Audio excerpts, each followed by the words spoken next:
this day, I think Lakeside Speedway would be one of the finest midget racetracks in the country if we were still running. They put on an incredible show there. It was an event. Every time you went to Lakeside, it was a special event for me.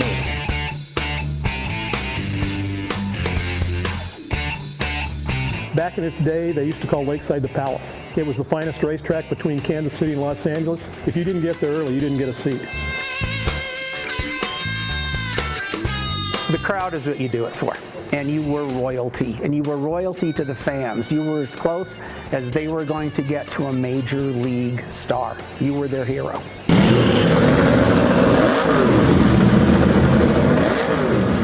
This is a replica of my dad's 32 Victoria that he raced at Lakeside Speedway. It's that generational thing we talked about, but I love watching my dad. He was my hero, but he was on the track racing with a lot of my heroes and a lot of his heroes. And I hope to continue that tradition with my son.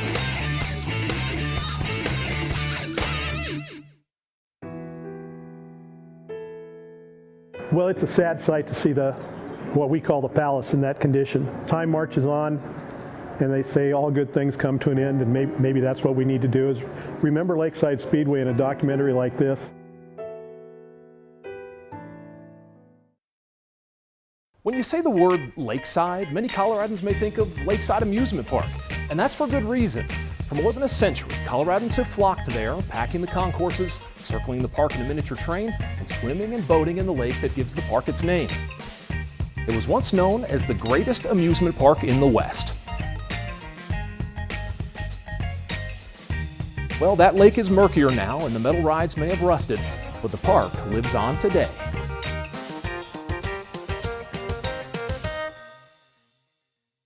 Perhaps the richest history at that property at I-70 in Sheridan, though, sits right next door to the amusement park, and you may have never heard of it, and it's in danger of crumbling away. That history playing out under the lights on summer nights, here at Lakeside Speedway. What now sits in ruins, a shell of its former self, was once the place to be in Denver. It was a staple of the racing landscape in the western United States. Thank you for watching this special presentation of Discover Colorado. I'm Landon Hoff. Over the next little bit, we're sharing the seldom told stories of decades past, preserving the history of Lakeside Speedway. That history began in the early 1900s when the roughly 16-acre plot of land in the amusement park parking lot was home to a baseball field. In 1935, a man named Ben Krasner bought the park. And Ben was a good sportsman, and in 1937 he went to the West Coast and watched some midget car races and thought that's where Denver needed to have a permanent home. The ball field was converted to a racetrack for a type of car known as the midget car, small-bodied cars hammered out of aluminum. They raced on dirt in the first year before the track was paved in 1939. The following year, the Rocky Mountain Midget Racing Association was formed. Now, racing in Colorado stalled for a few years during World War II, but after the war ended, the Colorado Auto Racing Club formed, bringing stock car racing to Lakeside. And the thirst for racing in Denver only grew. Midget cars raced on Saturdays, stock cars on Sundays. Race night at Lakeside would become a cultural icon in the Mile High City. Through the late 50s, early 60s, there was really no competition for the sports entertainment dollar in Denver. There wasn't a basketball team to speak of, there wasn't a football team to speak of, and any of the college teams played on Saturdays. So the place to be was Lakeside Speedway. Everybody in Denver, that was before the Broncos, but everybody in Denver went to the softball games at City Park during the day, and then everybody showed up at Lakeside Speedway for the midget races, or the stock car races on Sunday night. If you didn't get there early, you didn't get a seat. I was 13 years old when we moved to Denver, and I lived about 5 or 6 blocks from Lakeside. And all the neighbor kids would ride our bicycles over there on Sunday night, park our bicycles, you know, and watch the races. That was a big thing, you know. We didn't have cell phones, I didn't have a watch, but you knew when it was time to go based off of what you heard going on at the racetrack. We'd get there early so we'd go ride the rides and then come back and watch them qualify, and then we could leave and go have some more fun at the park. And they had good hot dogs there too, so that was fun as a kid, you know. When we was kids, we would go and lay out blankets in this certain area to where when Mom got there, she had a place to sit. because otherwise it sold out and there wasn't any way. On weekend nights between Memorial Day and Labor Day, the finest racers in Colorado would compete on that 1/5 mile track, vying for a season title. In the track's heyday, as many as 75 cars would turn out on race night. Fans were treated to the main event, the B-class race, the hooligan race, and on most weeks, an all-female race called Powder Puff. Thousands of spectators filled the grandstands, glued to a sport that had become regionally renowned. Back in its day, they used to call Lakeside the Palace. It was the finest racetrack between Kansas City and Los Angeles, and everybody that was anybody in a midget race car stopped and raced at Lakeside Speedway.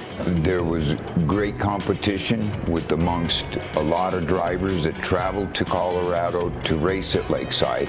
From California, from all over the United States would want to come and race at that racetrack.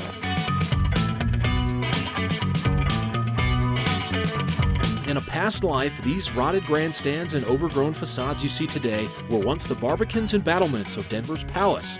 And the drivers there were royalty. And you were royalty to the fans. You were as close as they were going to get to a major league star. It was like say a John Elway at the time, you know. He was very well known. Royalty like Scott Wilson's late father, Fritz Wilson, a champion racer at Lakeside who would go on to become the first ever leader at the Daytona 500. He won the championship in, I think it was 57 and 58, and then went to Daytona, to the very first Daytona 500 in 1959, and sat on the outside pole. I was doing real well with that. So I mean, if you can go from a 5th mile little small track like Lakeside and go race the super speedways, just shows, I guess if you could race the Lakeside, you can race about anywhere. But the magic of Lakeside Speedway wasn't found just in the level of competition that rolled through or the packed bleachers. Everyone we asked about what made this place great described a special bond formed at the track. Well, for me, it was a connection to my dad and to my 2 brothers. It was just so exciting, so much to be part of. Yeah, it was connection. And then the people you sat next to, you got to know for the summer. They may not come back the next summer, but you got to know them. You have your family, your blood family, and then you have your racing family.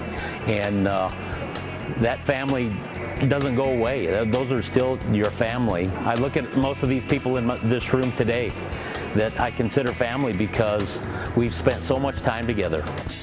Family. It's something that means a little more to this group when they harken back to their days at Lakeside Speedway.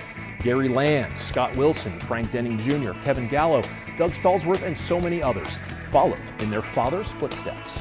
You know, watching my dad do it for so many years and the success that he had made me want to do it. In 1958, my dad got out of the service and bought a modified, and that's where it all started. My dad was one of the founding starters of Lakeside. I grew up there from when I was a baby. I was carried in a little bassinet. Well, my dad was one of the winners in the Denver area for a long time. And he was one of them personalities that you either liked him or you hated him. Real simple. I love watching my dad. He was my hero. He didn't win a lot, but he was on the track racing with a lot of my heroes and a lot of his heroes. And it was special. It was a place that, like I said, our family went and spent time together. And but you know, it wasn't that big a deal to me because it was my dad and I got to be around him 24/7. So working on the cars at home was normal to me. But I didn't realize until later in life, as I grew up and became a father myself, that those were special times. And I hope to continue that tradition with my son.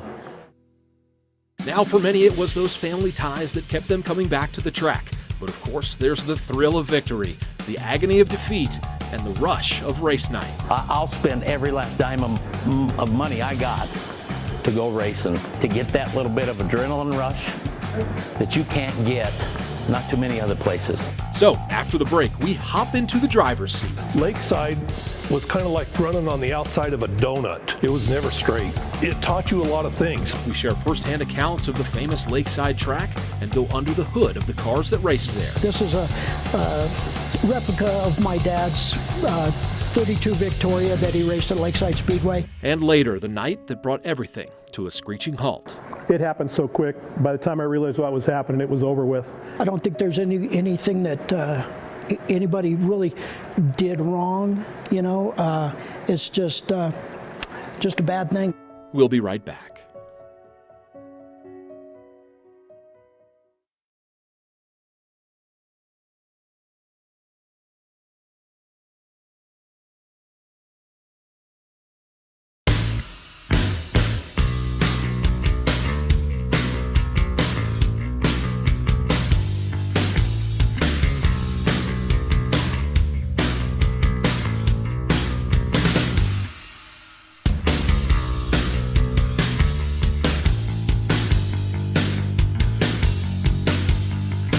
It is organized mayhem. As you're going into the first corner, trying to not touch wheels with another car, and then picking off cars, 1, 2 at a time, passing them, and you have a 25-lap main or a 10-lap heat race or a 6-lap trophy dash to do it in. Organized mayhem. That's certainly one way to describe race night at Lakeside from the driver's point of view. As many as 24 cars packed into the 1/5 mile paved oval for the main event. They'd stagger the starting line with the fastest qualifiers starting in the back. Then it was a mad dash for the lead and for the win. But the crowded track was only the beginning of the challenge. The track was the great equalizer. Lakeside was so short, so tight, that you really had to be on your A game in order to run this and be successful. Lakeside was kind of like running on the outside of a donut. It was never straight. Plus it was egg-shaped. It was flat in the pit corner and banked in the other corner. So trying to make a car go around this thing was an adventure, to say the least. And you're respecting the other drivers. And that is the great thing about racing a car, is the respect. You're not out there to wreck somebody or drive into the side of their car. You're keeping the greatest distance possible and still trying to beat the competitor in a relatively gentlemanly fashion, because the whole idea is not to wreck the car. The speed, the finesse, the heart-pounding action, all part of a spectacle unfolding mere feet in front of spectators. It was the friendly confines, if you will. You've heard the friendly confines of Wrigley Field. This was the friendly confines of Lakeside. The aisleways were so close to the racetrack that it was scary as a kid, because the cars are, there's a guardrail, and which is, 3 feet away, and then you had a chain link fence, and then you had your walk planks. The walkway was wood, and those cars would go rare past you. Oh man, it just, the sights and the sounds and the smell, it just scare you when they went by. It was a blast. You could see the people. And you had your heroes, you had your villains, you had people who'd wave at you, and you were putting on a show for the fans. And there probably is no greater feeling in the world. Gentlemen, start your engines!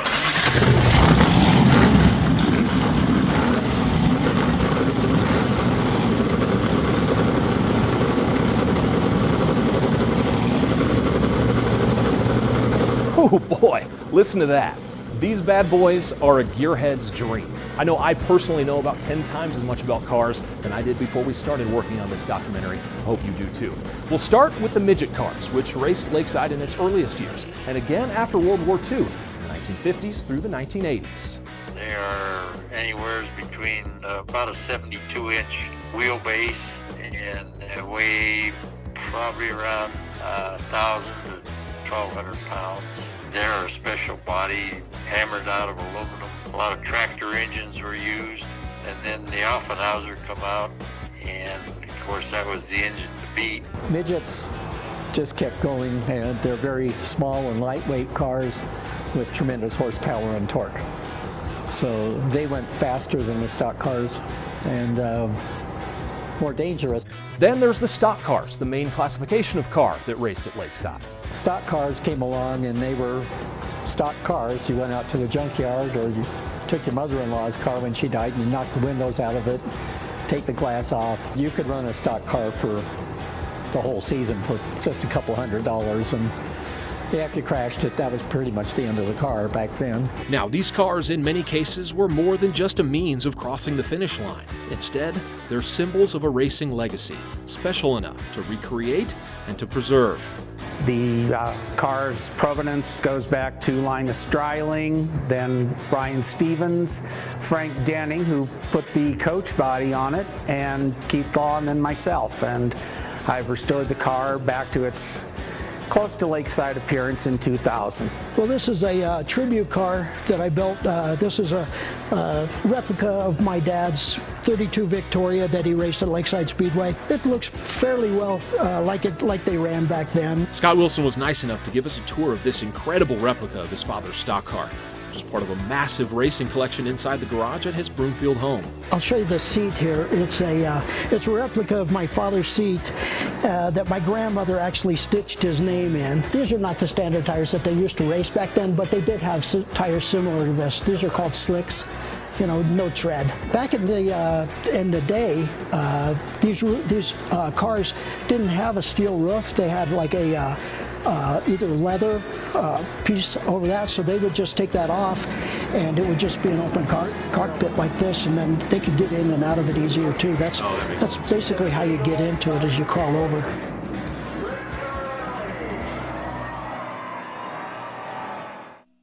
From the famous Donald Duck insignia on Frank Denning's car to the driver's signatures, so often the beauty is in the details. This is a tribute for Lakeside Speedway also. This is called gold leaf lettering, so it was really popular back in the 50s, 60s, and it's actual gold leaf, and they just they apply it and then they put a clear coat over it. But yeah, back then this kind of gold leaf lettering was really the cool and the in thing back then.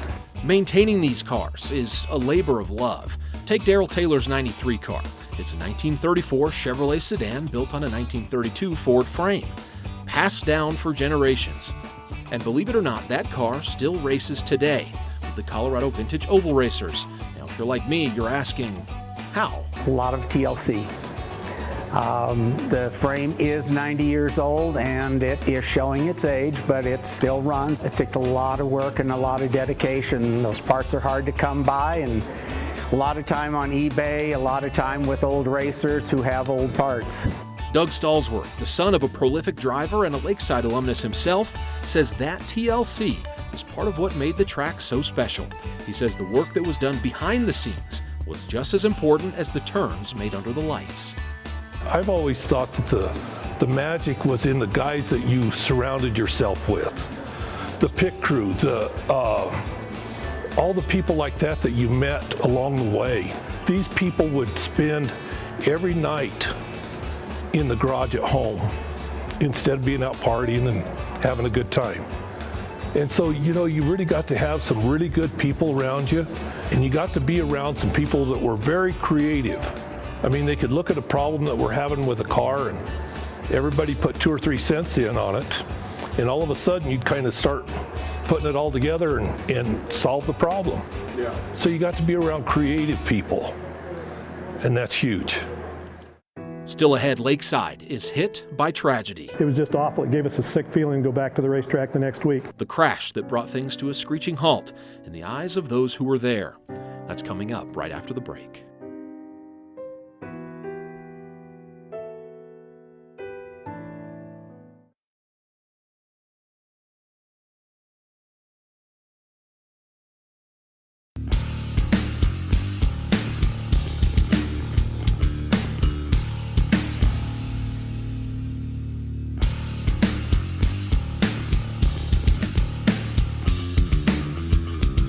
It's great fun for the people in the grandstands to go watch people wreck. I mean, you know, a lot of people say that they don't go to the races to watch the crashes, but I think they enjoy it. You know, it's like, as long as it's, you know, little things here and there and nobody really gets hurt and all that, it's part of the sport, you know. Scott Wilson is as closely connected to racing as anyone you'll meet, and that's how he describes crashes in the sport. They're inevitable. Sometimes you can't look away from them, but sometimes they change the course of history. It happened early in the race, within the first few laps. I guess there was a few guys up there, you know, dicing for positions, and it was just a racing accident. Scott Wilson was on the track that night, July 24th, 1988. He was racing in the main event when the unimaginable happened. It happened so quick. By the time I realized what was happening, it was over with. I think it was a black car, got on top of another Camaro and went over the guardrail and hit the chain link fence, behind which were some poles, light poles, wiring poles, something like that. It was driver Gary Burton who lost control of his car on a turn of the track. Debris from that crash hit Christy Carlson, a 26-year-old from Arvada. She would ultimately die from her injuries. And according to an Associated Press report from that night, 13 others were hurt. That a lot of people at the racetrack, except for those in that open grandstand there in turn 1, we realized what had happened. The other people in the other grandstands thought it was just another accident. They didn't realize the severity of it until later. All of a sudden, 50 years of racing at Lakeside Speedway came grinding to a halt. I don't think there's anything that anybody really did wrong, you know. It's just a bad thing, you know. They got together and you know, that was about the end of that season right there. It was just awful. It gave us a sick feeling to go back to the racetrack the next week. But go back we did. We didn't sit in the grandstands. Those grandstands were closed. And I guess we were all a little gun shy. We had an accident where somebody hit one of the light poles a week or so later, and I remember I flinched.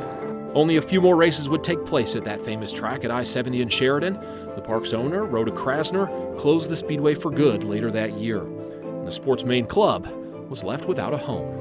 The CARC needed to find another place to race. A lot of guys split and went different directions to other clubs. They were stuck with going to a dirt track like Fort Morgan or Colorado National, or traveling even farther to other tracks in the area. So it did change the culture because those two local Denver tracks were both gone.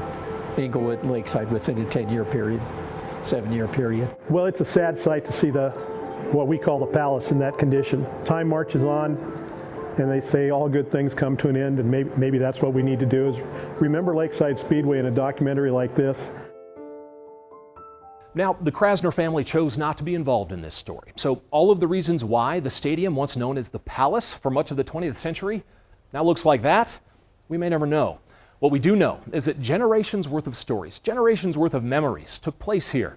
And for many, that is the legacy of Lakeside Speedway. Just a really kind of a happy place. The tragedy that took place, we don't want that to be a reflection on what actually took place at the Lakeside Amusement Park Speedway or the park in general. It was an event. Every time you went to Lakeside, it was a special event for me.